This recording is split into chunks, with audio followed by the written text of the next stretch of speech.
devastating, violent, and demoralizing.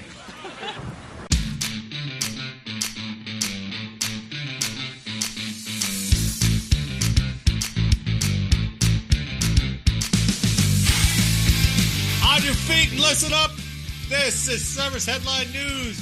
I'm your host, Marty Smith, and I'm joined by Mr. History, Eric Perrott. What's going on, guys? And our man in the closet, Jake. Oh, in the closet. Question mark? Surrounded by flannel as usual. And we're here to bring you the latest headlines and updates pertinent to all servicemen and women. So take your seats, get informed, and have a laugh as the Swearing In Podcast presents Service Headline News. I was practicing your name today, Jake, because I said it so dumb the last couple of times. And let the bodies hit the floor came up.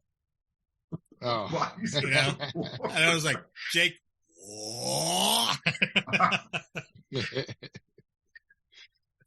I saw this thing that reminds me of that same thing. Did you ever see when Wisconsin, the football team, transitions from the third quarter to the fourth quarter?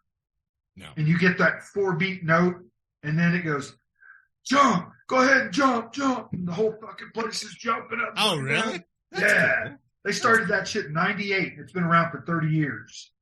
So it's a hell of a tradition. Jump. Yeah, that's it.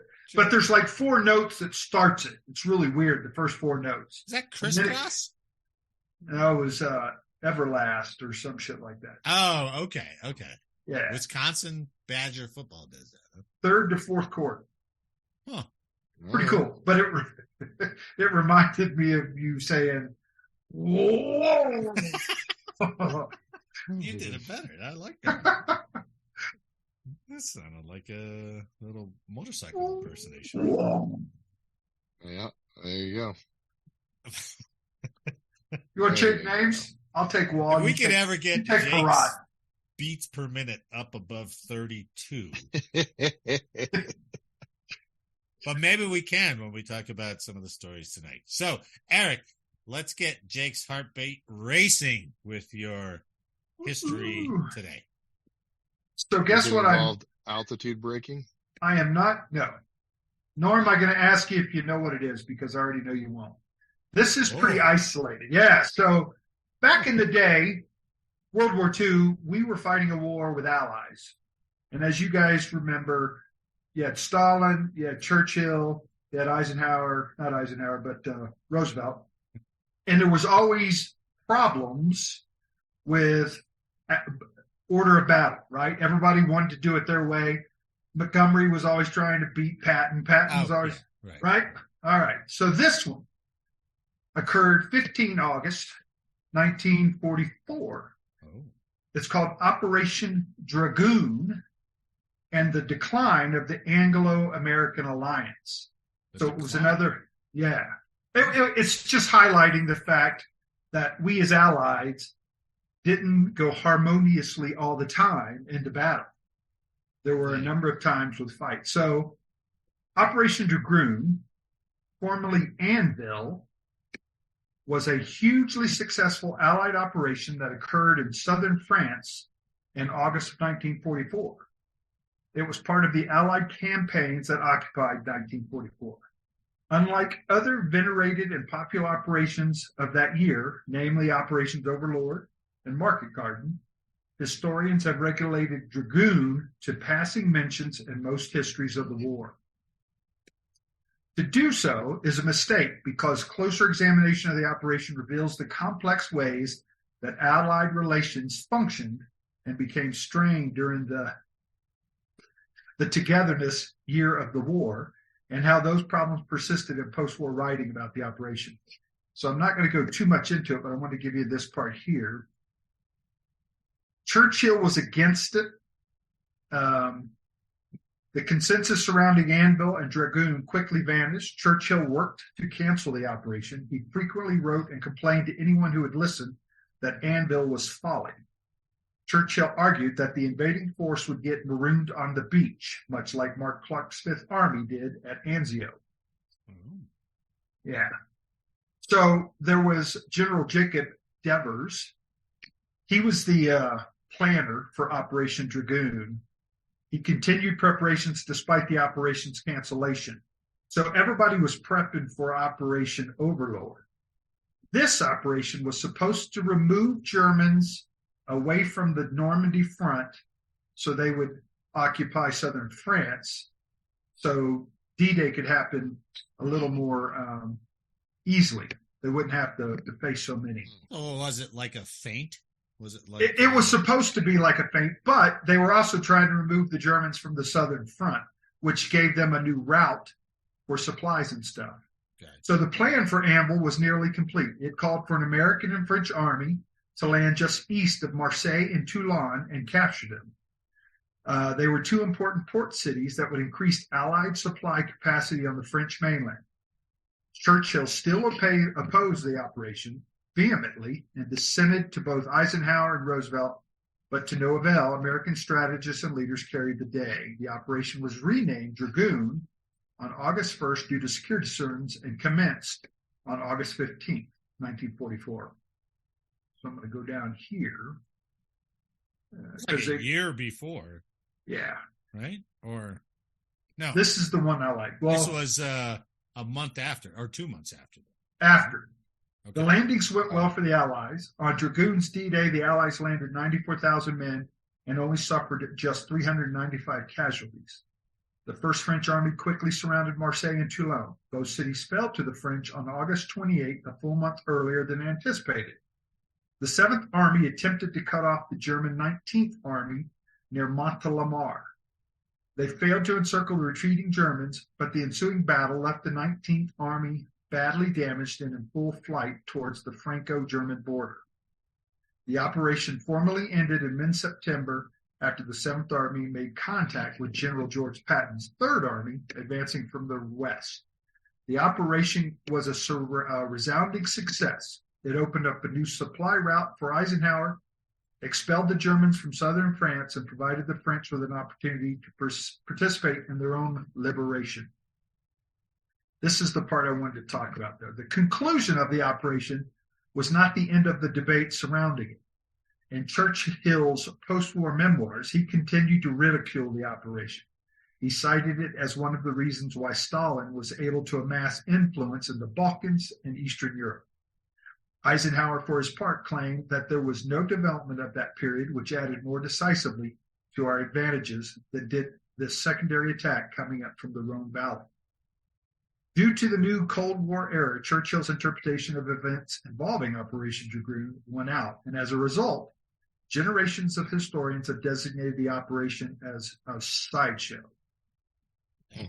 So I just wanted to identify the fact that there were a number of operations that were ran, and because of allies being allies, there was a lot of infighting on, which operation was good, because you guys know Operation Market Garden, total failure, right? Yeah, but that's where Eisenhower deferred to Montgomery. Yeah. Bridge too far, right? Yep. Right. That's right. So there was a lot of infighting amongst the allies, and it wasn't, I think for the most people who are listening, most would say, oh man, we made great allies. We went in there as one big team. Well, that wasn't the case in a lot of times. And Operation Dragoon was one of those times. Though it was a success, there was a lot of infighting of whether it should be done or not. It's interesting because you get, I think the biggest indicator of that was Pat, right? With George C. Scott, that movie. Yeah. And I don't know how accurate it is, but that whole Italian campaign, Sardinia campaign, where they're like, don't go up there. And he's like, too late. I'm already up there, just so he could beat Montgomery. Now, I think there was obviously an element of that, but I don't know how accurate that was. But if it was, Jesus, you got, it's like, we're going, and I don't care what it does to my guys, but we got to get there first. Well, and I think I like the fact of what you called it, more of a feint than a sideshow. Because the idea was hey, we're down here, we're going to remove you from the southern France area. Full focus at least, yeah. Right. Remove it from the D-Day so the landings can go and you can, get inland more. Yeah. Well, So because I wonder if this was planned because they were having a hell of a time trying to get off the beach, right? Even though they established a beach head, but they couldn't move inroads because of the hedgerow country and all that other stuff. Yep. So Germans I wonder kept moving back. That's what it was in there. So if we ever get General Petty on, we can ask him about that. He's probably researched it. Oh, I guarantee it said in my article, there was a number of historians that have debated whether, see if I can find that part. That's why I always thought it's pretty amazing when you go over the Gulf War and what Schwarzkopf had to deal with. And then he had to make sure that these guys weren't assaulted and we didn't go into this area and that area. It's like, Jesus, okay. So this article, there is much to learn from both the operation and the debates surrounding it. Churchill's insistence that it was a mistake led to its delay. In fact, when Dragoon occurred, its effects were the opposite of its original intention. Dragoon was supposed to be a secondary attack that drew German forces away from the fight in Normandy. Instead, it was the draw of units from Army Group G, Germans, to the Normandy front that allowed for the quick Allied exploitation of the landings in southern France. The Dragoon and Amble debate also highlights the tension that existed among the Anglo-American relationships at the closing stages of war. Great Britain relied heavily on American manpower and material, isolating Stalin and the Russians. Yeah. So, pretty cool stuff. Yeah. Especially because you never hear about it. Yeah. I didn't know there was another subsequent landing after that. So, and it's called Forgotten Fights. Oh, yeah? Yeah, Forgotten Fights. This one was forgotten. That's pretty cool. Yeah. Right. What do you think? I like it. Jake? I You like it? Jake like likes it? Okay. Yeah. We'll sign off on it. Well done. All right, let's We're gonna go. bring in guests and have you compete for this day in history. You have to compete for your position. Not against Petty. Don't bring in Petty. I'd lose that. Bring him in there, boy. You better have your shit together on. I'd have a thesis on a battle. You don't stumble through an article like you just read it 30 seconds before we went live. So no. Well, I actually tried to read this one before and get a little background on it. So yeah, you didn't stumble through it or nothing. So it sounded good. Yeah. Okay, let's get on the news.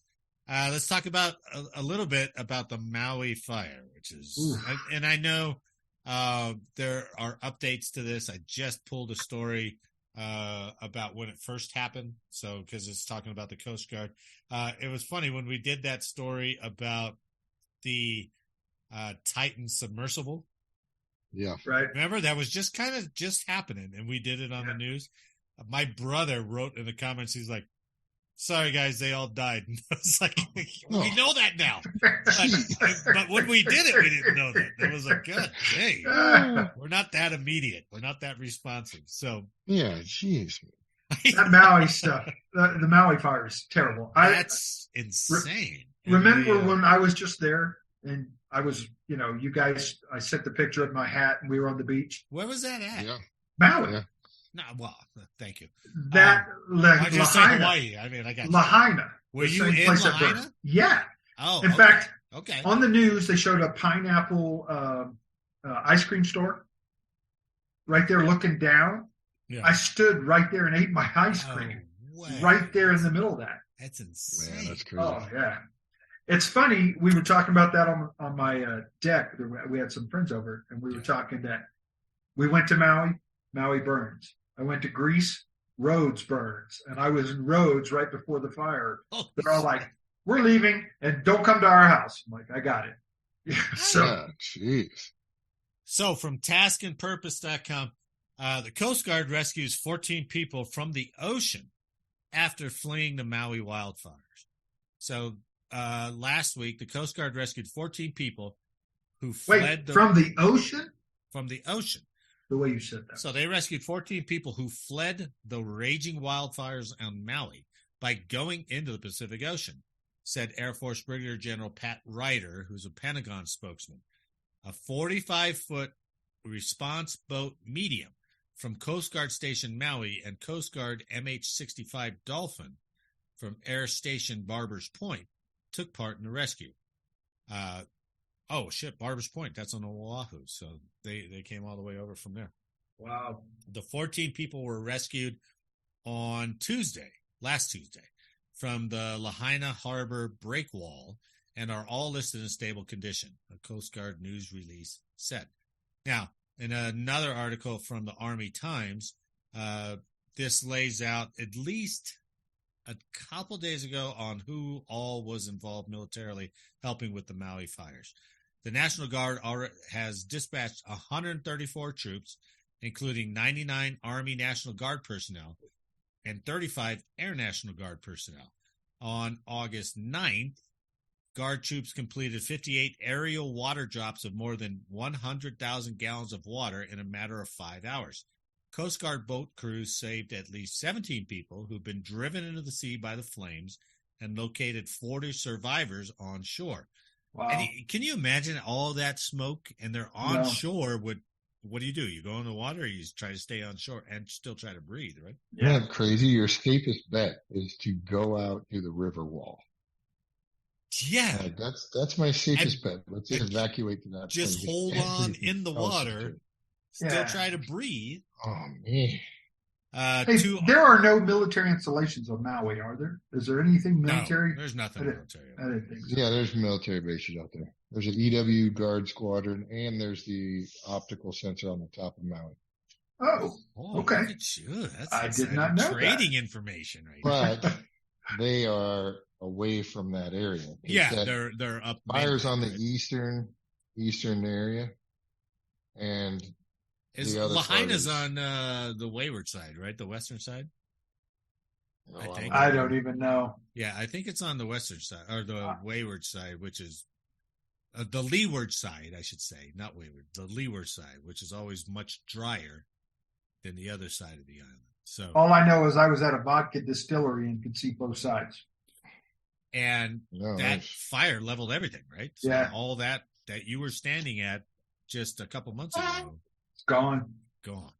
Crazy. 2 Army National Guard CH-47 Chinooks also went to support wildfire response. Do we know what started it? I've heard that it was just a wildfire. Was it man-made or lightning strike? That's where all the controversy is now. Right? Okay, so we still haven't figured that out yet. No, they haven't. But I know one of the issues that some people are saying is that the electrical company didn't cut power, and so all the lines that were up were fully charged. Ooh. And if they went down, then they could spark. So I don't know. That's the Santa Ana wind problem. Yeah. Every year they have that same issue with that Santa Ana wind. Oh, really? Blowing over the power lines? In California, they blow up power lines. I don't know, but I've heard that that's what a lot of the big source of controversy is now, is how they started. Right. Now, some knuckleheads are already out and going, "That's climate change." I was like, no, man. We're not to the point where there's spontaneous fires just breaking out. Yeah. Right? Yeah, they have arson fires in Oregon almost every year. Oh, really? So, yeah. Along with natural lightning forest fires. So, sure. I mean, that would make sense if there was lightning or. Now, I had heard some reports that some of the people who went in the water were in there for like hours, 4 or 5 hours, waiting for somebody to come pick them up. And they were treading water, but the air was so smoky. So you're coughing from the smoke and trying to tread water at the same time. I'm like, oh my God. Well, it's amazing to me because we talked about how long the history of Maui has been there forever. And it's never had this kind of destruction in the town areas. I mean, the banyan tree that's one of those that grows from the bottom up, that big one. Yeah. I heard that it's not going to survive. And that thing has been there for centuries. Yeah, centuries. Right. Crazy. Well, look at what was a hurricane for New Orleans when the levees broke, right? We haven't had a levee break in 100 some years or something like that. So Katrina. I guess it is, if you don't do any mitigation, if you don't take care, and then there's all those stories about the alarms not going off. and warning anybody. But, I don't know what that does for you if it's going at a mile a minute, like they were saying. Dude, can you imagine that? Holy No. cow. Nobody could imagine that. My Yeah. God. Man, that's crazy. So, not trying to say that we're up to date on the latest, because we're not, because that's changing by the hour. But I did hear today that the Biden administration is now offering everybody affected by the Maui fire $700. You gonna buy him a cup of coffee? $700. Oh my goodness! Well, and what do we just approve? Another $20 billion to Ukraine? Jesus. Dude, $700 is not going to buy him a night in a hotel out there. I know. So, but that's what Biden's doing. So, good on you, President. I guess it's better than a poke in the eye. I guess. I suppose. Something. Okay, so on to another interesting story here from military.com. The Marines just graduated a Sikh, S-I-K-H, a Sikh recruit. But he was able to go all the way through basic training with his beard and turban.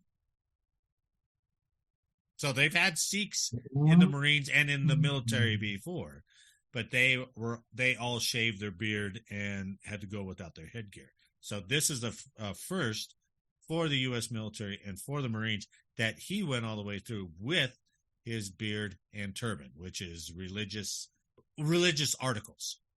So in a historic legal win for religious freedom in the military, a member of the Sikh community graduated from Marine Corps recruit training Friday, 11 August, while wearing articles of faith intrinsic to the South Asian religion, specifically a beard and turban.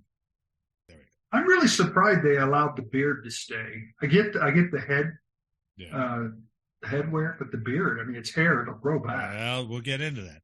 But look at his turban. It's even camouflaged. It's OCP turban. Is that necessary? Anyway, it's interesting how we go through this, and I'm thinking that was more of about to fit in with the. Well, sure. Yeah. No, we've had Sikhs in a bunch of other branches before. Yes, but then going through with basic is crazy. They had to shave, right? Yeah. PFC Jaskarat Singh stood at attention while wearing a turban, beard, and unshorn hair as he listened to the national anthem play on a parade deck in Marine Corps Recruit Depot, San Diego.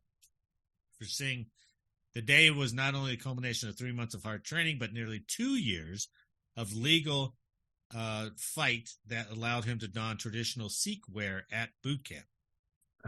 So he did have a fight prior, huh? Yes. He graduated with 0311 military occupation specialty or infantryman. His accomplishment represents an important step in years-long negotiations between the Sikh coalition. And I think the Sikh coalition is kind of a legal group that fights on behalf of the Sikhs. The Sikh coalition and the Marine Corps, which have butted heads since at least November 2021 over the accommodations, according to the press release. These negotiations reached a fever pitch in April of last year when Singh and 3 other plaintiffs sued the U.S. government after the Marine Corps offered an accommodation that would require Sikhs to surrender their turbans and beards while at boot camp. Eventually, the D.C. Circuit Court of Appeals granted Singh a preliminary injunction and ruled that the Marine Corps must allow Sikhs to wear their hair and beards in uniform, including at recruit training. So after that, D.C. Court of Appeal made that decision, Singh went off to boot camp in May 2023. So the legal win was only partial, however, and advocates are continuing to push for broader accommodations. Singh and other Sikhs are prohibited from wearing unshorn beards when deployed to areas where they would receive hostile fire or imminent danger pay. In other words, combat zones. The military has previously tried to make the argument that beard accommodations would interfere with military tasks like donning a gas mask and making a protective seal around one's face. Now, let's be honest. That's really the only task. Yeah, that's it. That's it. There's nothing else that a beard is really going to get Yeah. in the way of. So, But from my point, when you arrive at basic training, especially for a Marine, we're going to knock you down, and you're all going to be little maggots walking around together. So if one maggot has to lose his hair and face hair, all the other maggots, in my opinion, should have to lose all their face hair and their headgear to be a comprehensive, cohesive team. That's the only reason I would say that needs to go away. At the end of basic training, bring it back. I'm good. It almost seems like in reverse, right? So they won the court battle to say, okay, you can go through basic with your beard and turban, but when you get out in the real force, you're going to have to shave it.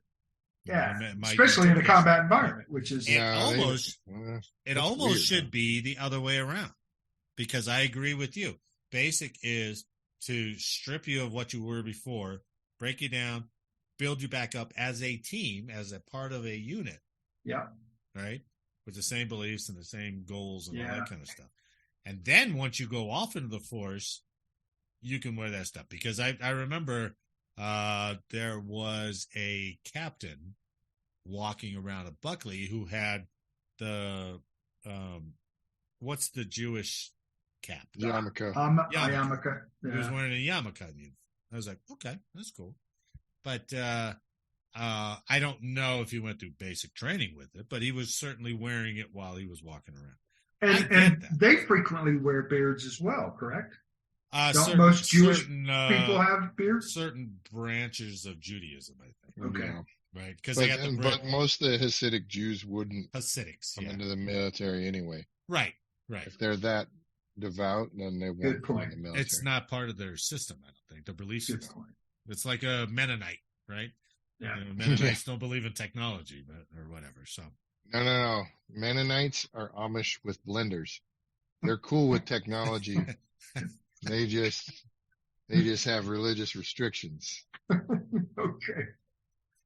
I like it. I'm serious. That's the only way I remember. I thought they were anti-technology. No, they're restricted technology for sure, but they still rock the doilies. Oh, right. And then the specific color of garments and all that. Yeah. But they can drive and all that too. So cart and wagon. Yeah, of course. So, like I said, Singh said that he has no problems performing any military task because of his articles, and was able to get a good seal with the mask on, even with his beard. For example, he told military.com that when he is in an environment that requires a helmet, he already has on his quote-unquote patka, or small turban, which easily fits under his headgear. So why doesn't he wear that? I don't. Instead of the big patka. I don't wear know. the little patka. PFC Singh similarly did not experience any issues in training. He was able to get a gas mask seal, like I said. The Sikh coalition's legal efforts are not limited to the Marine Corps. For more than a decade, the coalition has headed efforts to help Sikhs serve in the military. In 2017, the group facilitated religious accommodations in the Army and did the same for the Air Force 3 years later. Yep. While the Sikh faith centers around oneness and equality, it is also steeped in a deep warrior saint tradition. Yep. Sikhs have been serving in the American military for more than 100 years, as well as other militaries around the world. So my question in today's modern Marine Corps, do you believe any of his brothers in the Marines were questioning why he was allowed? Well, that's what you open yourself or is up it to. Right? That big of a problem? That's what you open yourself up to. I mean, in a smaller way, when they started, take a shaving waiver. Mm-hmm. Those guys who break out and get bumps, right?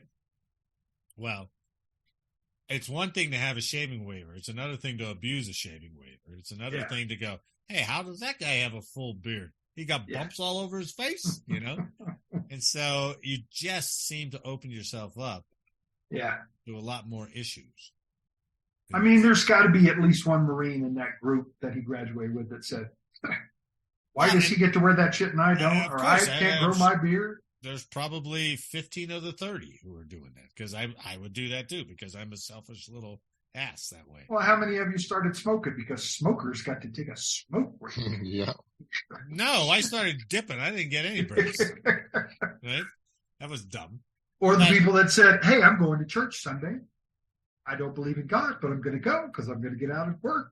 I think there's a factor, too, that people got to know, hey, I'm joining this organization, and they have restrictions. Yeah. So I either comply with those restrictions or I don't join. Here. Yeah.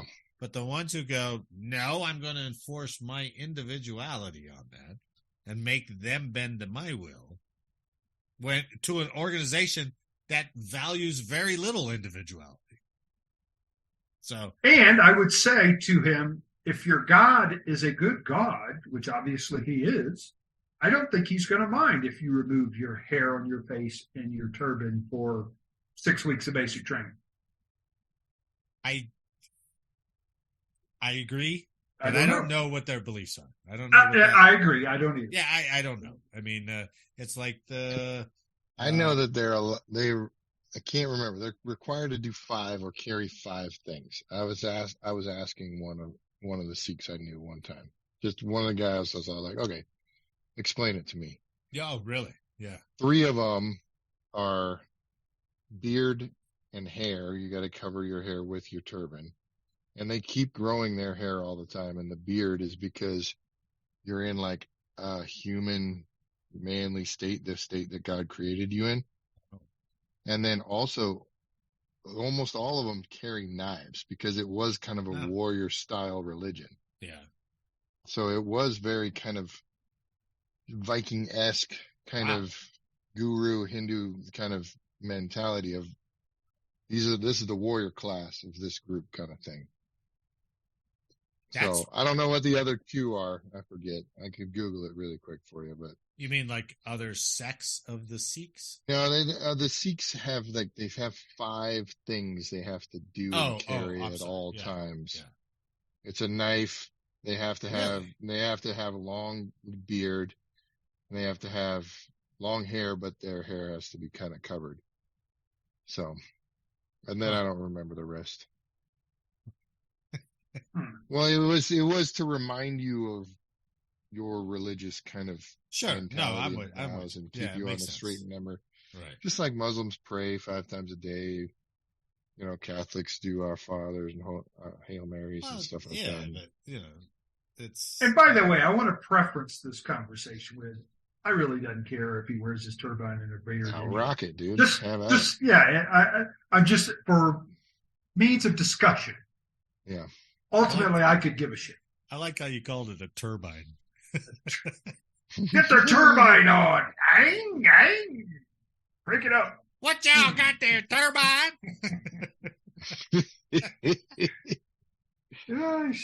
So whatever happened, like back in the day, ladies that were undergoing chemo, you'd see a random white lady with a turban on. You're like, oh, you knew right away, right? I never see that anymore. No. Yeah, anymore. Yeah, that's a good Rock point. a sweet wig or something. Maybe we're knocking out cancer. Maybe that's a good thing. Maybe. Yeah. That's what you go to. Well, I'm trying to be hopeful. All right, good call. Mm-hmm. Not walking around bald. Actually, some are. So, by the way, North Carolina, 3. Northern California has the biggest population of Sikhs. Oh, nice. Yeah, I know in Colorado there's a big Sikh temple up there north of Denver, and way out by itself. Yeah. What nationality are we talking about? Is that an Indian? What are they? What country? I think it's predominantly Indian. Okay. Punjabi Americans. I didn't do my. I think it's Indian because the Brits had a lot of Sikhs. They had whole Sikh units in their military. See, so that would make sense. Looking at some of the pictures of those guys, it does say it's an Indian religion and a philosophy. Oh, there you go. That originated in the Punjab region of the Indian subcontinent. But you see some of those guys with just glorious beards, man. Yeah. Oh. I couldn't grow one of those. I would be kicked out of the religion. They're like, that's all you got after a year? I'm like, I know it goes all over the place. It doesn't make any sense. It won't lay down. It won't comb out. We're going to give you some extensions for like, your beard. why don't you go try Catholic? Yeah. Need you out of this religion. You're not a good representative. You're like, I know. Sorry. Okay. Well, good for him. It's Good yeah, for him. good Yeah, that's for cool. him. You know, Yeah. I mean, it's not. I don't think he questions his loyalty or his ability. No. But you know, you got 17, 18-year-olds and they're like, hey, how come I had to shave my shit and this guy don't have to? You know, Yeah. there is that. So, You could just tell them, okay, fine. You can grow your beard out if you abide by all the other rules of this religion. Yeah, there you go. They'd be That's like, a good point. Okay, I quit. You've or now the guy he joined talks to is like, how come you get to grow your beard? Because I also get to carry a knife too. And he was like, okay, I got you. Love your beard. You a Viking? No.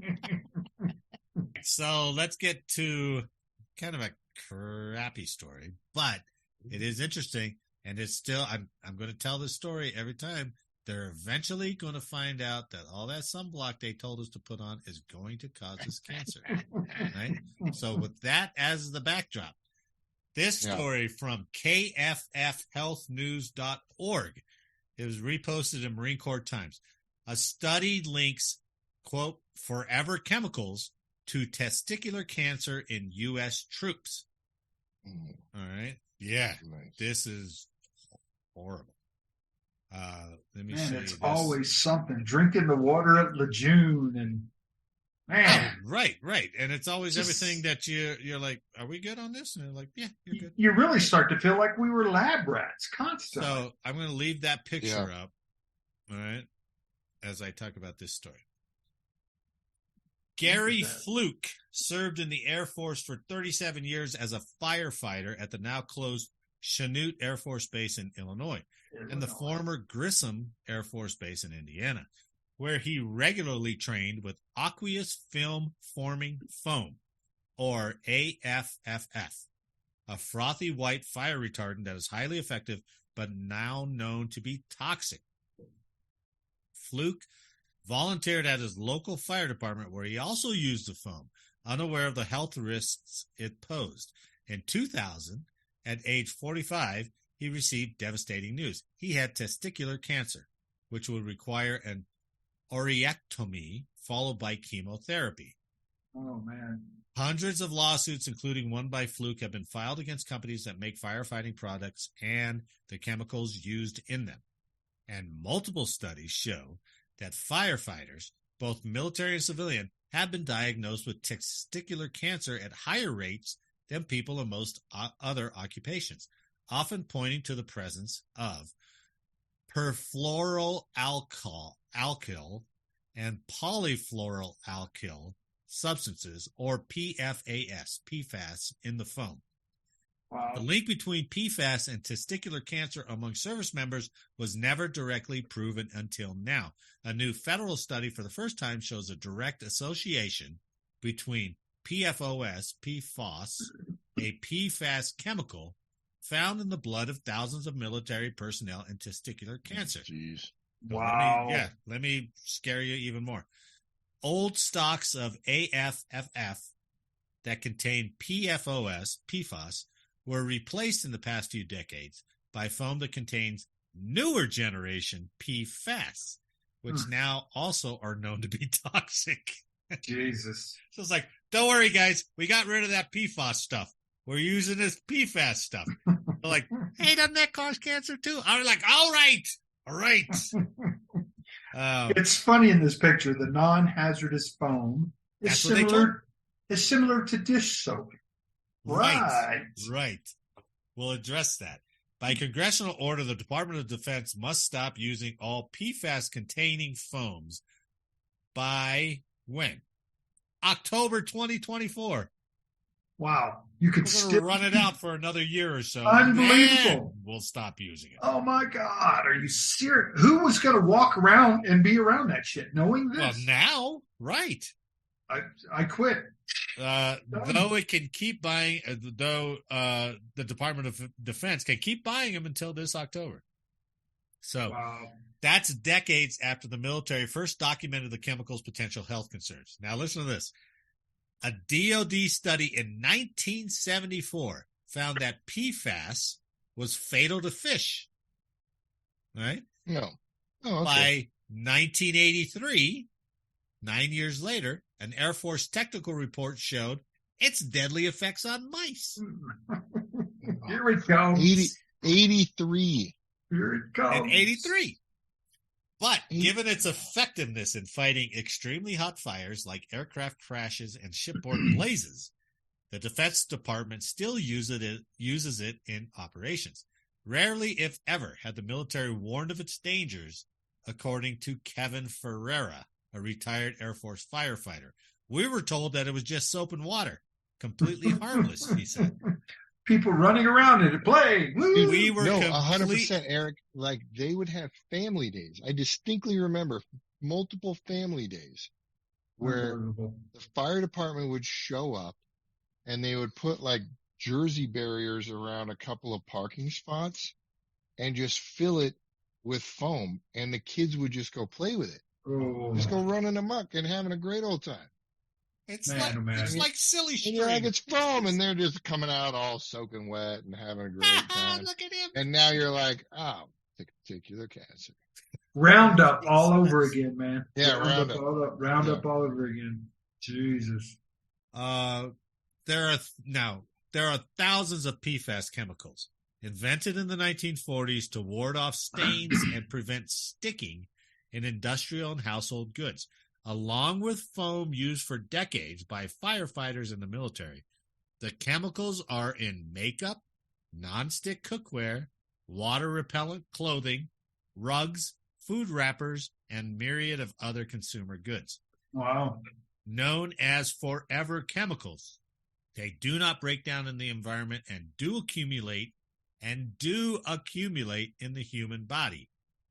Researchers estimate that nearly all Americans have PFAS in their blood, exposed primarily by groundwater, drinking water, soil, and foods.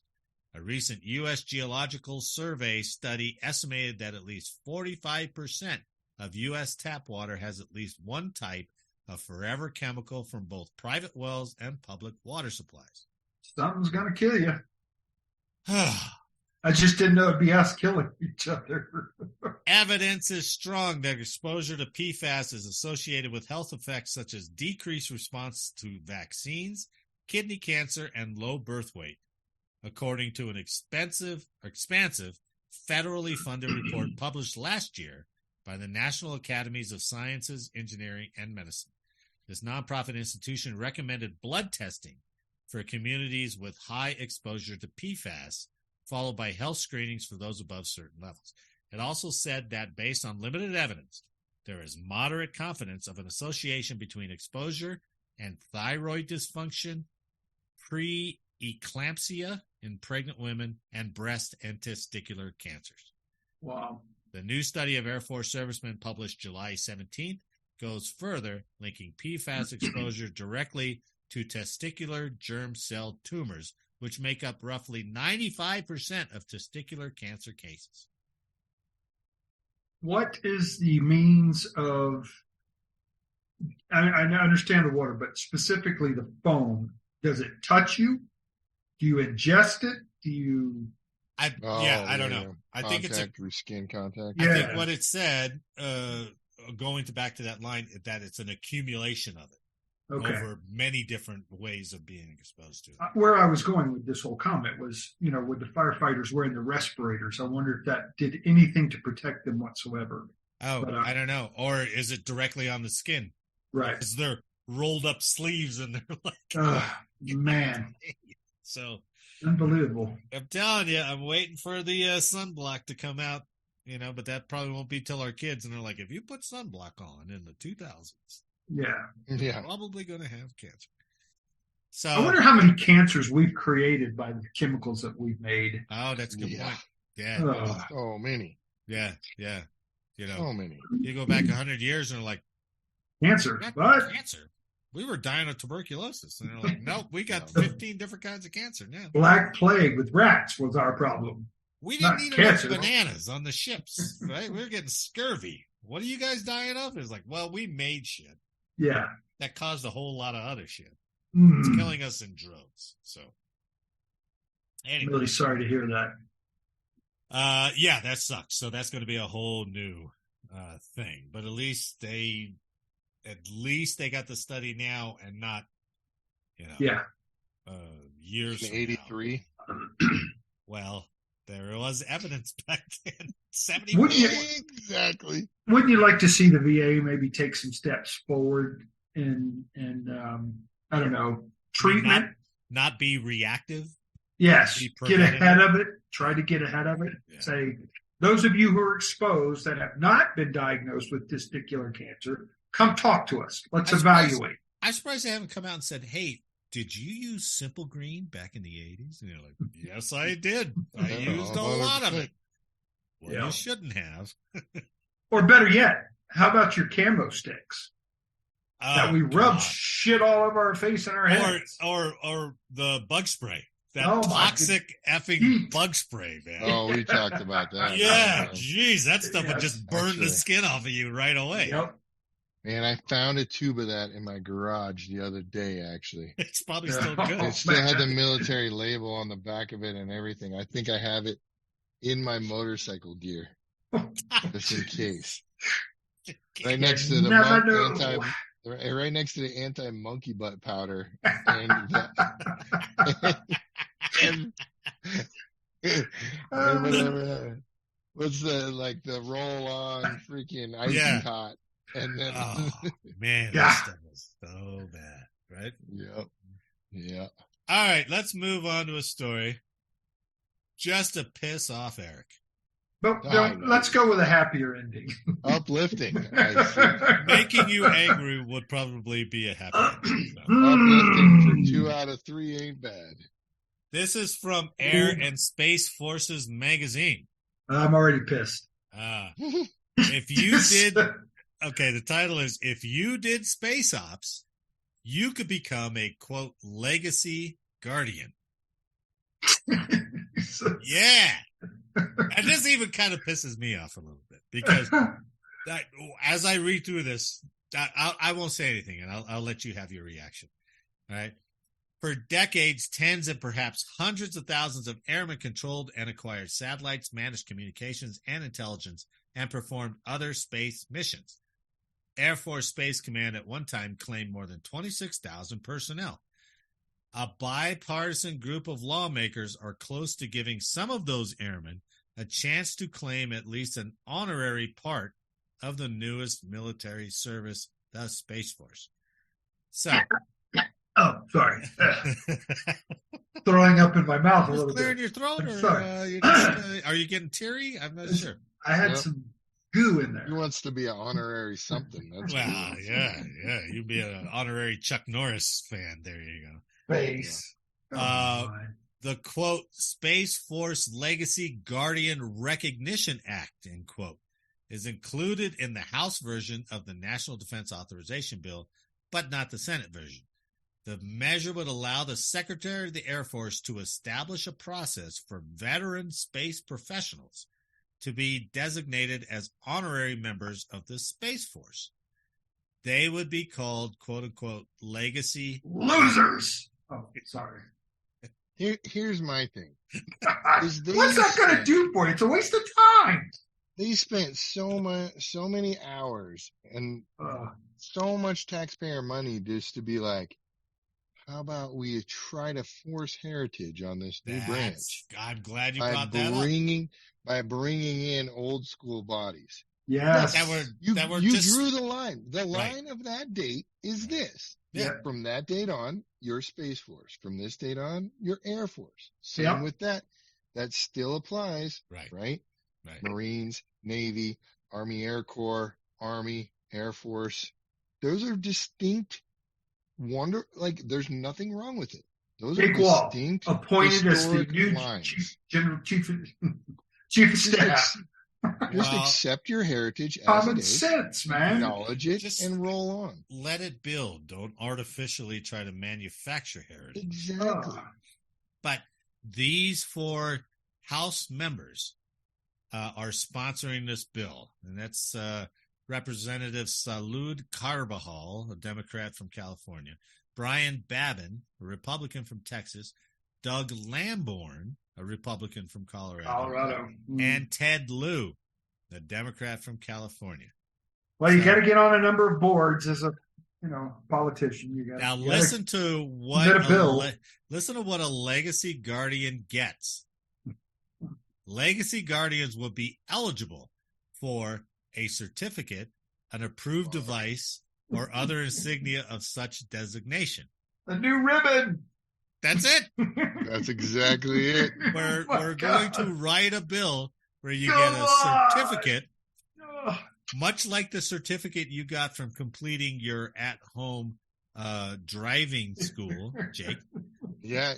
Just knocked that puppy out. But you don't get an approved device. So you might get an approved device to wear, I don't know, but you could wear it as a legacy guardian. They would not, however, be eligible for any additional benefits. So why does that need to be said? Okay. So look, for a while there, the Air Force did like a public relations campaign with spouses and dependents. Yeah. And you could actually sign up and get the Air Force to send you a Air Force Wings pin, and then it had a P above the star in between the wings for parent, and an S above it for spouse. And as a joke, I was like, I thought it was ridiculous and a joke. So I signed my mom up for it. She called me so excited. So look what I got from the Air Force today. It's a parent. It was a parent.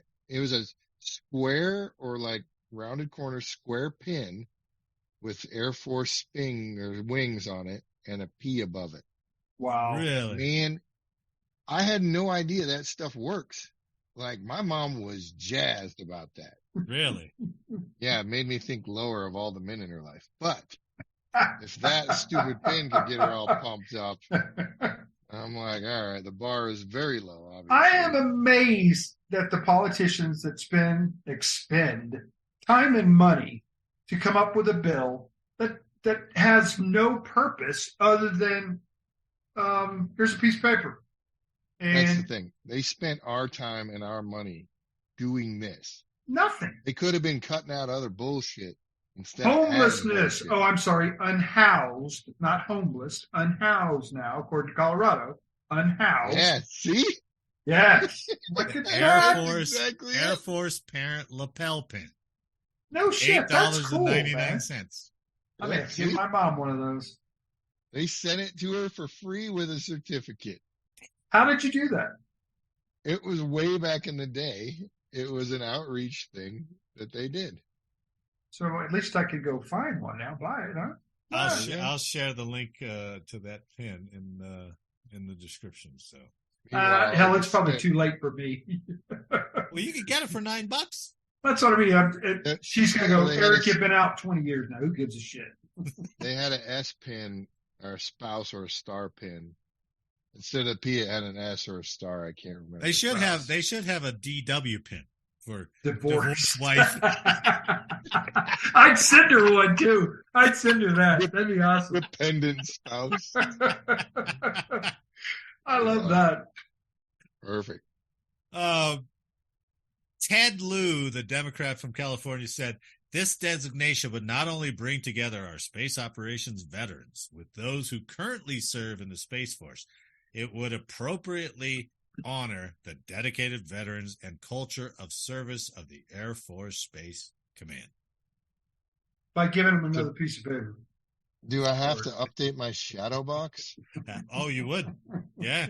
Oh, those thin metals are expensive, dude. Put a new ribbon in there. Oh.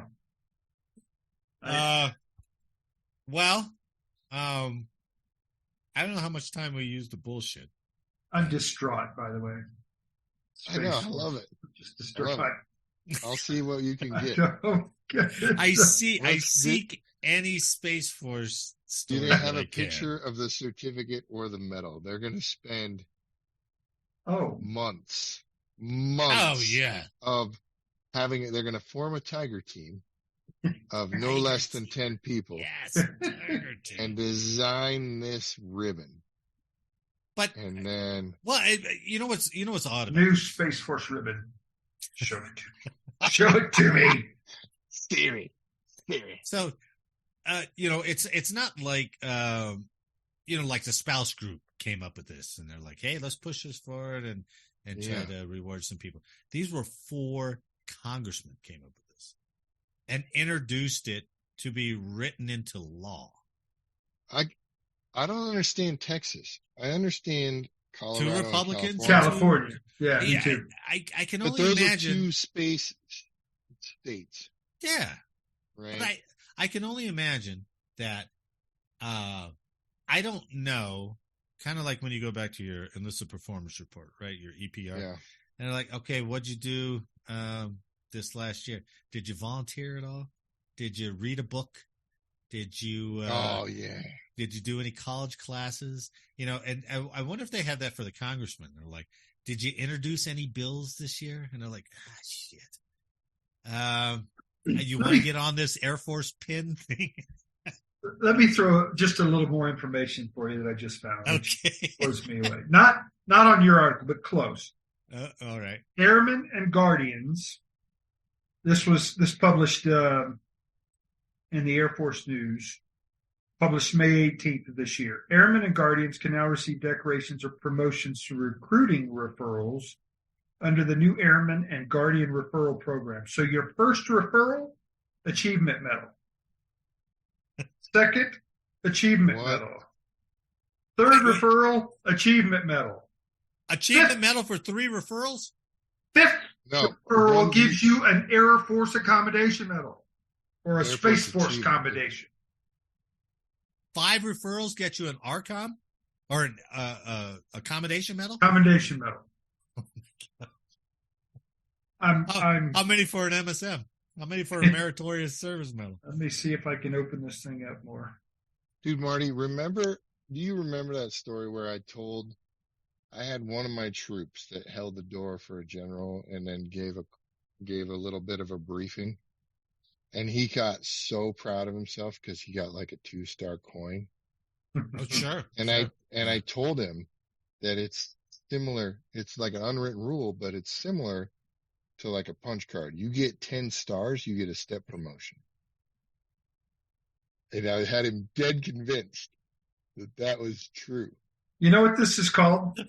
Yes. And he was going and volunteering for all kinds of anything involved with a general. So this guy was brown nosing his way.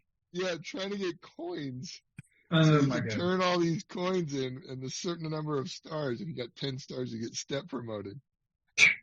This is the same thing. The name of this program. That is so good. Stellar Talent Acquisition, Recruiting Referral, and Stripes for Referrals. Stripes for referrals.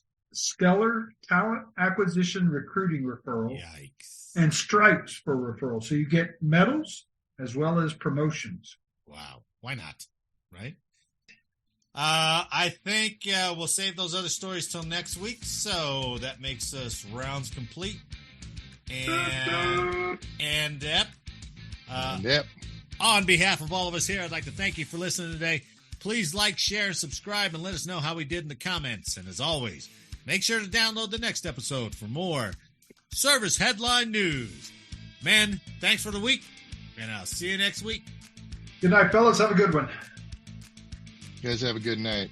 And Eric, you might have dodged a bullet on that deployment, but you never dodged a clap. And did you ever reapply for a Purple Heart for your little purple balls on that? Or no? No, I didn't have the pleasure. There's still time.